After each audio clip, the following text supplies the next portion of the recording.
Como o Brasil chegou nessa situação de fragilidade política, jurídica e institucional? Está começando o Diário do Centro do Mundo.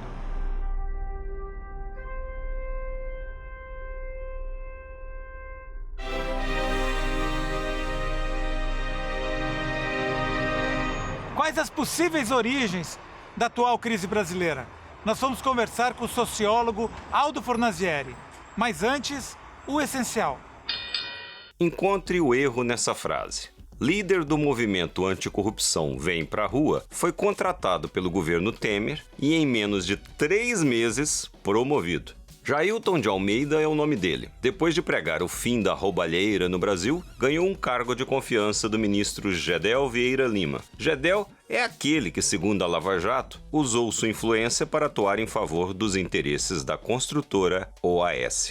O MBL, outro grupo que fez muito sucesso na Paulista nos últimos anos, vai ajudar na comunicação da gestão Temer. Um de seus coordenadores, Fernando Holliday, foi eleito vereador em São Paulo. O Ministério Público Eleitoral pediu abertura de inquérito policial contra Holliday por pedir votos no dia das eleições. Não são uma graça esses meninos?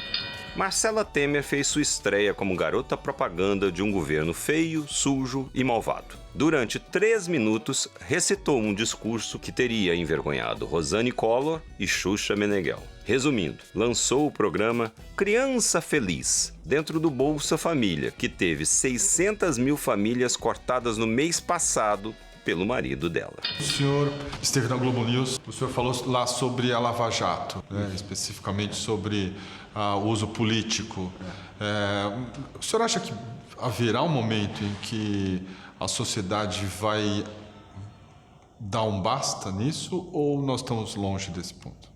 A sociedade ela não tem condições de dar um basta nisso. Tem que haver uma reação das forças democráticas e tem que criar uma barragem, uma contenção à sucessão de arbitrariedades que vem sendo cometidas, seja pelos procuradores, seja pela Polícia Federal comandada pelo juiz Moro, né? Agora, o que eu acho que ficou mais grave é a possibilidade da Polícia Federal ser usada politicamente, ser usada como um instrumento político, na medida em que agora ela presta contas ao ministro da Justiça, Alexandre de Moraes. Quer dizer, o episódio da declaração do ministro em Ribeirão Preto e a subsequente prisão do Palocci, eu acho que é uma demonstração clara de que há uma instrumentalização política da Polícia Federal. O despacho do Moro fala, ele mesmo admite não, ele diz que está prendendo o Palocci sem as provas.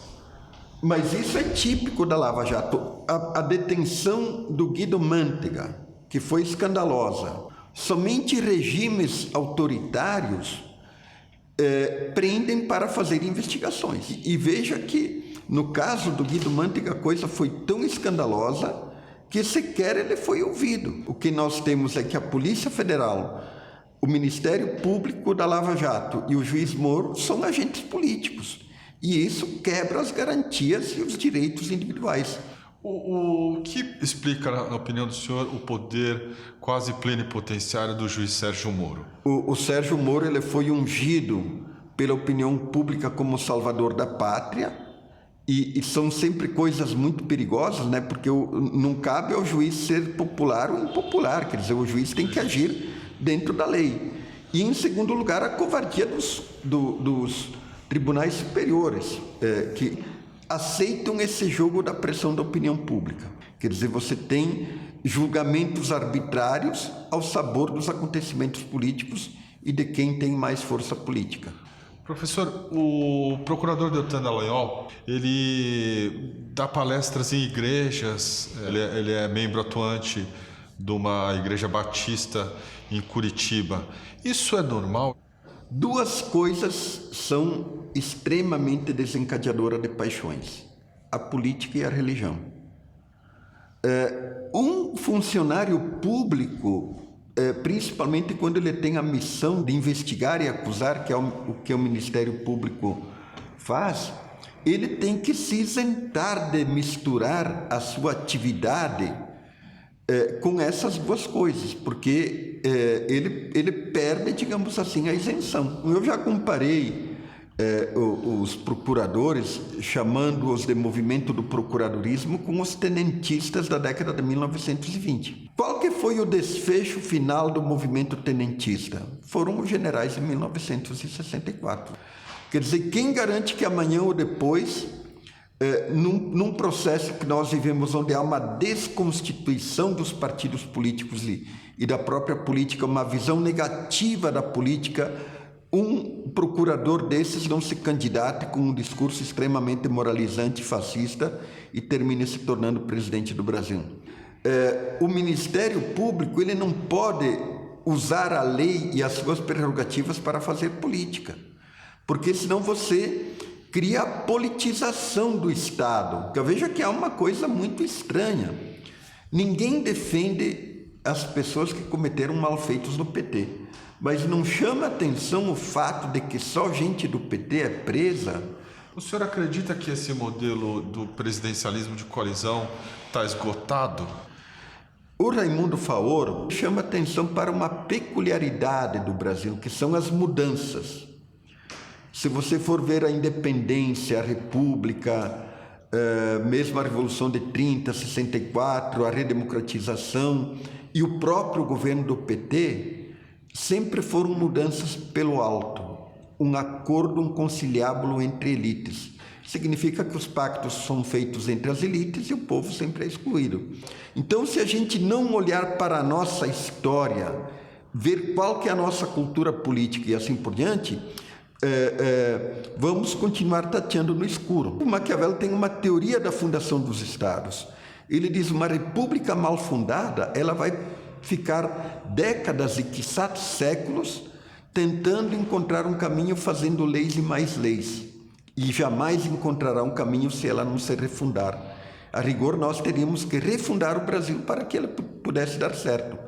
Um outro problema que o Sérgio Buarque de Holanda chama atenção: o Brasil nunca se deu um destino.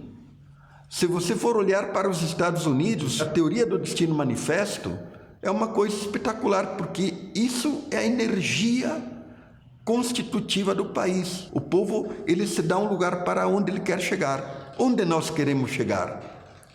Qual é o programa de chegada que os partidos brasileiros propõem? Que projeto de país eles propõem? Nenhum. O senhor acha que a gente regrediu? Com certeza absoluta, nós regredimos. A democracia brasileira está doente. Não é normal, em 25 anos, derrubarmos 2 presidentes caçando o voto popular. Caçar o voto popular é uma coisa muito séria. Então, o respeito à soberania do povo, coisa que no Brasil nunca tivemos, nós temos uma vocação golpista, é uma coisa muito grave. Os partidos, eles não têm nenhum vínculo social enraizado mais forte.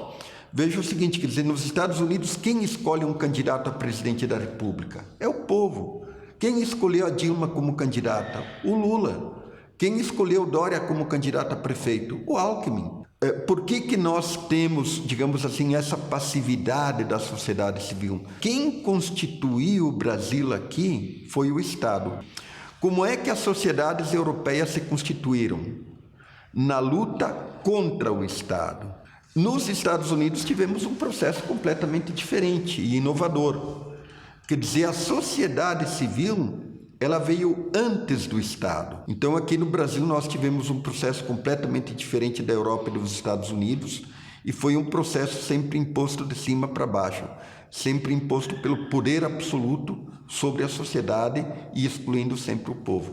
Quer dizer, isso explica essa apatia, a gente encara como normal um golpe. Exatamente, nós sempre esperamos que alguém resolva os problemas e nunca nos propomos a resolver os problemas. Refundar ou vazar, professor?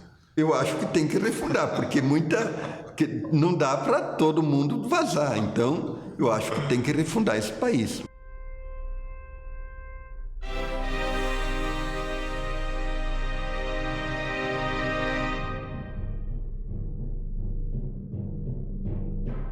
A imprensa tem um trabalho muito, me parece, negativo, porque ela não esclarece que a Petrobras é vítima de um processo. Parece que a Petrobras ela é a personagem principal de uma cena, quando na verdade ela é vítima de uma ação que foi feita por alguns dos seus funcionários, réus confessos, e algumas empresas também réus confessos.